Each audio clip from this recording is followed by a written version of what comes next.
নমস্কার বন্ধুরা, আজ আমি আমার রান্নাঘরে বানিয়ে ফেললাম বোয়াল মাছের পাতুরি। আমরা যে কোনো মাছেরই ইলিশ মাছ, ভেটকি মাছ সব কিছুরই আমরা পাতুরি করে থাকি। বোয়াল মাছের পাতুরি আজকে আমি বানিয়ে ফেললাম। খুবই সামান্য একটু সর্ষে নিয়েছিলাম আর পোস্তটা একটু বেশি, কাঁচা লঙ্কা এই তিনটিকে নিয়ে একটু নুন আর তেল দিয়ে, সর্ষের তেল দিয়ে ভালো করে পেস্ট বানালাম। পেস্টটা বানানোর পর ভালো করে মাছগুলোকে আগে থাকতে আমি নুন, হলুদ আর একটু লেবুর রস দিয়ে মাখিয়ে রেখেছিলাম।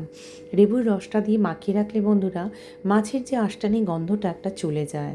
বোয়াল মাছের একটু আঁশটানি গন্ধ থাকে, তার জন্যই আমি এটা লেবুর রস দিয়ে মাখিয়ে রেখেছিলাম। এরপর মাছগুলোকে পেস্টে ভালো করে মাখানোর পর আমি ভালো করে ওটা নেবে, সামান্য একটু দইও দেবে ওর সাথে, দিয়ে ভালো করে মাখানোর পর মাছগুলো কলা পাতায় মুড়ে নিলাম। কলা পাতাগুলো আগে থাকতেই আমি গরম জলে ধুয়ে রেখেছিলাম। আর মাছগুলো খুব ভালো করে কলা পাতায় মুড়তে হবে, যাতে ভেতরে মশলাটা যেন না বেরিয়ে যায়। তো ব্যাস, এরমভাবে প্রত্যেকটা মাছকেই তুমি ভালো করে মোড়াবে। আর মুড়িয়ে নিয়ে তুমি কী করবে না, আমি দেখো এইভাবেই আমি প্রত্যেকটা মাছ, আর এই কলাপাতার মাছে একটা আলাদা স্বাদ। যখন কলাপাতাগুলো তেলের মধ্যে পড়ে তখন যে কী সুন্দর একটা গন্ধ, ওই গন্ধেতে ভীষণ ভালো লাগে। আমি তো সব শেষে যে মাছগুলো যার মধ্যে করি ওর মধ্যেই আমি ভাতগুলোকে মাখি, জানো খেতে আমার ভীষণ ভালো লাগে।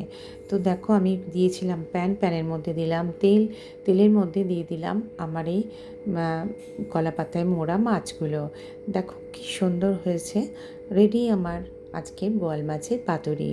তো তোমাদের কেমন লাগছে দেখো।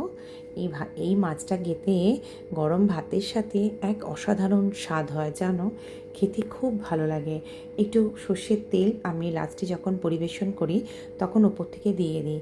দারুণ খেতে হয়েছিল। তোমরাও বানিয়ে ফেলো, কেমন লাগলো আমাকে জানিও।